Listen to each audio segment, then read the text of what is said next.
J'espère que vous allez bien. Ça y est, je me lance enfin sur YouTube. Ça fait tellement longtemps que je veux le faire, mais en fait j'ai jamais osé parce que de 1 je suis nulle en vidéo et de 2 je suis encore plus nulle au montage, mais c'est pas grave, quoi qu'il arrive, même si c'est nul, ça me fera des beaux souvenirs. Mais voilà, en fait j'ai envie de faire cette chaîne YouTube pour vous partager tous mes voyages et toutes mes expériences aussi, parce que bon, Insta, TikTok c'est bien sympa, mais c'est pas concret comme des vraies vidéos où on peut tout montrer, où on peut montrer nos états d'esprit, où on peut montrer tout ce qu'on voit. Et donc j'ai trop envie de faire cette chaîne YouTube et de vous amener avec moi partout où je vais, très simplement. Donc comme vous le savez, je suis en train de faire le tour de l'Espagne. Je suis partie du nord de l'Espagne à Bilbao pour aller vers Madrid, et là je suis en train de créer une ligne droite et actuellement je me trouve à Porto au Portugal. Donc on va commencer cette chaîne YouTube par cette étape qui a l'air juste incroyable. Franchement, je ne pourrais même pas donner un adjectif pour décrire cette ville, elle est ultra atypique, mais j'ai hâte de découvrir tout ça avec vous et j'ai hâte de vous emmener partout où je vais. Ça, par contre, est-ce que je suis sincèrement obligée de me balader avec tout ça toute la journée? C'est bien, ça va faire des muscles au bras, mais putain, je vais pas passer discrètement, hein. Moi qui aime bien viser la discrétion, là on est gagné. Surtout, c'est vraiment pas naturel de prendre ma caméra comme ça et de vous parler face à face devant tout le monde en plus. Bref, je n'ai encore rien organisé pour aujourd'hui. Je sais juste que là je vais dans un endroit on va dire abandonné de Porto, parce que Porto a aussi de nombreux endroits comme ça qui sont laissés à l'abandon, et c'est une ville assez pauvre, j'ai l'impression. Et donc on va y aller et après on va tout faire au feeling, parce que je sais pas, j'ai aucun programme. Merci les cloches. Je sais pas si je dois y aller ou pas. J'ai peur de tomber sur quelqu'un un peu mal attentionné. Voilà, ça se présente comme ça. Tout un quartier bien abandonné, hein. Je vais me faire piquer par une seringue, moi, couillonne comme je suis. Oh là là, ah oui, il y a eu du passage d'humain, hein. Vu tous les déchets qu'il y a par terre, respecter l'environnement. Oh là là. Mais ça va me tomber dessus, ça. Oh putain, il y a un sac. Oh là là. Il y a quoi là-dessous? Là, on voit mieux. Là, je suis devant le pont principal. C'est le Ponte Luís de Porto. Il est incroyable, regardez. N'est-il pas magnifique ce pont? Bon, on va aller découvrir autre chose. Let's go.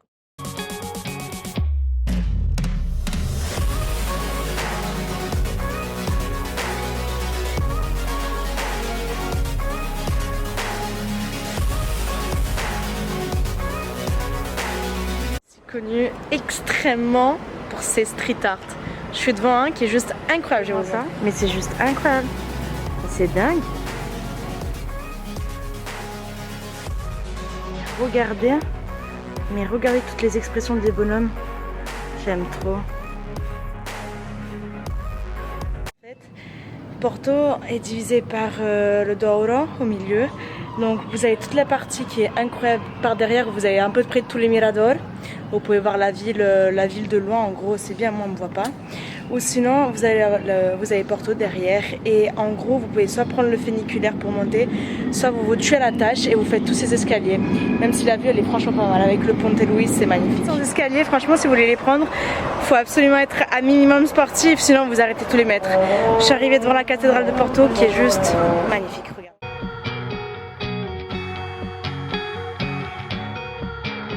Prix est de 3 €. Ne vous attendez pas à être bien accueilli, la dame est un vrai doigt dans le cul.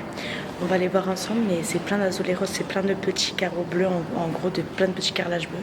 Je vais vous montrer ça. Haute de Porto, ici ils l'appellent aussi la C, et elle a été construite au XIIIe siècle, si je ne me trompe pas, XIVe siècle. Et tous ces carreaux bleus en fait, ce sont des faïences qui appartiennent, qui en fait montrent des scènes religieuses comme ça. Elles sont juste magnifiquement incroyables.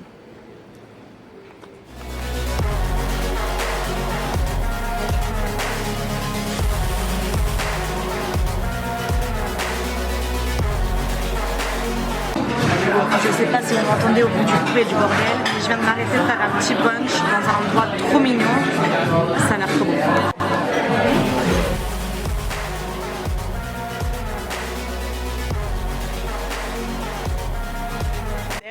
J'ai acheté un pastel de nata, ça ressemble à ça en gros, c'est une spécialité portugaise. Je crois que c'est un peu comme un flan pâtissier, donc vous pouvez l'avoir nature au chocolat ou je sais pas comment. Mais on va goûter ça, attendez.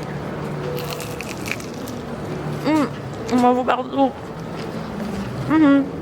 Trop bon. La croûte elle est ultra croustillante et à l'intérieur c'est ultra moelleux. J'adore. Regardez, ça ressemble à ça. Je sais pas s'il y a le focus, mais ça ressemble à ça. C'est trop trop. Tout le monde, j'espère que vous allez bien. Deuxième jour, hier je vous ai même pas dit au revoir, vraiment j'ai rangé ma caméra comme ça dans le sac et puis basta, ciao, j'ai continué à faire ma vie sans même calculer que j'étais en train de faire un vlog parce qu'en soi j'y suis tellement pas habituée. Bon, il est actuellement 7h56 du matin du deuxième jour et en soi du dernier jour, donc je vais faire mon sac. Si vous voyez le bordel qu'il y a juste derrière moi, mais j'adore, j'aime trop mettre toutes mes affaires en bordel quand je suis en voyage comme ça parce que je sais pas. Je sais pas, j'ai aucune excuse, je suis juste très bordélique quand je suis en voyage. Bref, programme de la journée, je sais pas, je vais aller faire une petite photo Insta, je pense, sur les hauteurs avec la belle vue de Porto. Et ensuite, je vais aller visiter toutes les rues parce qu'en fait c'est tellement atypique que je vais aller visiter toutes les rues, voir tous les petits secrets des rues et puis surtout bruncher. Et après on verra. Avant tout, comme tous les matins, je range mon sac. Mon fameux sac qui me suit de partout et qui est si lourd, mais que je l'aime tant. Je l'aime tant parce que tous les gens de la rue aimeraient me le voler. Et je range tous mes objectifs pour faire des photos, pour faire des vidéos et pour faire ce vlog en soi. Je ne sais pas ce que ça va donner, mais ça va donner. On verra. Ma foi, on fait ce qu'on peut avec ce qu'on a, avec les connaissances qu'on a, c'est comme ça, il faut s'en contenter, mais sinon, vous regardez pas. Tout simplement, voilà. Je vais aller me préparer parce que sortir avec cette tête, ça serait effrayer toute la population de Porto. Et ensuite, nous allons aller visiter tout ça. Bon, aujourd'hui, franchement, il fait pas très beau, hein. C'est tout gris, tout nuageux, mais c'est pas grave, j'ai pas le droit de me plaindre. J'ai une vie de rêve, j'ai la vie que j'aime, donc on y va sans se plaindre. Et à tout de suite, à dans genre une seconde pour vous et genre 40 minutes pour moi tant que je fasse tout ce que j'ai à faire. Alors, je suis vraiment partagée entre deux sentiments là parce que je suis sortie de chez moi, j'avais plus du tout de réseau sur mon téléphone, donc plus de réseau sans internet et plus d'internet non plus, donc franchement j'ai senti la catastrophe arriver, donc vraiment j'étais partagée entre le pleurer et trouver une solution, mais bon je vais trouver une solution. Mais entre temps, regardez, j'ai trouvé je pense le meilleur spot de Porto pour faire ma photo. Je ne vous le dévoile pas. Si, je vais vous le montrer, mais je vous dis pas où il est. De toute façon, si vous voulez le trouver, vous le trouverez, mais il est incroyable, regardez. J'ai tout ça là, on dirait pas, mais c'est ultra mouillé parce qu'il a plu hier. Et tout ça avec ma caméra, mon trépied, mon manteau et tout ce qui s'ensuit dans les mains. Je vous dis même pas la dégaine que j'avais. Mais regardez, ça vaut le coup, hein. C'est magnifique. Et je vous dis pas où c'est, vous allez le trouver si vous voulez. Je vous fais un petit update quant à ce purée de réseau de téléphone. Après 3 heures sans réseau, j'ai réussi à trouver un Vodafone, je vous explique même pas, avec une pauvre carte qu'elle m'a donnée à l'office du tourisme pour trouver le Vodafone ou pour trouver un opérateur. Impossible de trouver parce qu'il n'y avait même pas le nom des rues sur les cartes. Mais je me suis dit, obligé, hier où je suis allée au mall, obligé, il y a un opérateur, donc je suis venue ici. Et j'ai réussi à trouver une carte, mais galère hein, sans téléphone, franchement on n'est plus rien sans ça, c'est incroyable. Donc là il pleut à Porto, qu'est-ce que je vais faire? Je pense que je vais aller faire un peu les magasins et après on verra, on va aller petit. Bon, pour ceux qui le savent, je déteste faire les magasins, donc je suis vite sortie et maintenant on va aller visiter Porto ensemble. Les rues sont magnifiques, elles sont ultra typiques, ça me fait beaucoup penser au Naples, au quartier mafieux à Naples. C'est pas en négatif, c'est vraiment atypique et let's go, on va aller visiter toutes ces petites rues et voilà, on va aller voir tout ça ensemble.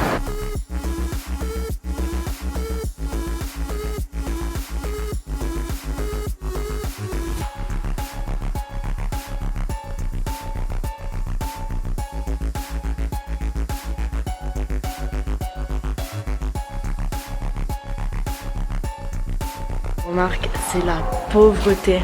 Déjà regardez, ils font tous sécher leurs affaires comme ça par les fenêtres. Mais il y a des façades, on voit qu'à l'intérieur c'est vraiment des maisons insalubres. Il y a surtout un quartier dans Porto qui est en plein centre-ville où il y a vraiment ces mini-ruelles. Vraiment c'est... Je suis choquée, je me demande comment on peut vivre là-dedans et je me demande pourquoi personne ne les aide. Ça, je sais pas, ça me choque.